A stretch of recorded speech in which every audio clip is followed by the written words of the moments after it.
Hello बच्चों, ये प्रश्न को देखते हैं। तो प्रश्न में दे रखा है मेथेन के मुक्त मूलक क्लोरीनीकरण के श्रृंखलन में आरंभिक पद में निम्नलिखित में से किसकी उत्पत्ति होती है। यहाँ पे चार विकल्प दे रखा है। पहला में दे रखा है क्लोरीन परमाणु, दूसरा दे रखा है हाइड्रोजन क्लोराइड, तीसरा दे रखा है मेथिल मुक्त मूलक और चौथा दे रखा है क्लोरोमेथिल मूलक। आइए मुख्य अवधारणा की चर्चा करते हैं। मुख्य अवधारणा, तो प्रश्न में क्या दे रखा है कि मेथिल के मुक्त मूलक क्लोरीनीकरण में श्रृंखलन के आरंभिक पद में निम्नलिखित में से किसकी उत्पत्ति होती है। तो यहाँ पे बात किया गया है कि मेथिल मेथिल का सूत्र हमारा क्या होता है, CH4। इसका हमें क्या करना है, क्लोरीनीकरण करना है। तो यहाँ पे अगर हम देखें तो CH4 इसका क्लोरीनीकरण कर देंगे, यानी कि Cl2 के साथ अभिक्रिया कराएंगे प्रकाश की उपस्थिति में, यानी कि HV हमारा क्या है, प्रकाश। तो यहाँ पे हमें क्या प्राप्त हो जाता है, यहाँ पे हमें प्राप्त हो जाएगा CH3Cl। तो फिर हम इसका क्लोरीनीकरण कराएंगे, यानी कि Cl2HV।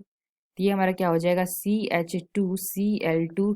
फिर इसका अगर हम कराएंगे तो ये हमारा क्या बन जाएगा, CHCl3। और फिर इसका अगर हम करा देते हैं तो Cl, तो ये हमारा क्या हो जाएगा, CCl4। तो प्रश्न में हमसे पूछा गया था कि श्रृंखलन के आरंभिक पद में निम्नलिखित में से किसकी उत्पत्ति होती है। तो अगर हम इसकी क्रिया विधि की बात करते हैं, क्रिया विधि, तो क्रिया विधि अगर हम देखें तो जो हमारा Cl2 है, यानी कि अगर हम देखें तो ये हमारा क्या होगा, इस प्रकार से होगा Cl और Cl। तो यहाँ पे अगर हम इसकी अभिक्रिया कराते हैं, यानी कि प्रकाश की उपस्थिति में क्या है, प्रकाश है, तो ये हमारा क्या होगा, ये हमारा कुछ इस प्रकार से टूटेगा, ये हमारा Cl और ये हमारा इस तरह से टूटेगा। तो यहाँ पे हमें क्या प्राप्त हो जाएगा, 2Cl।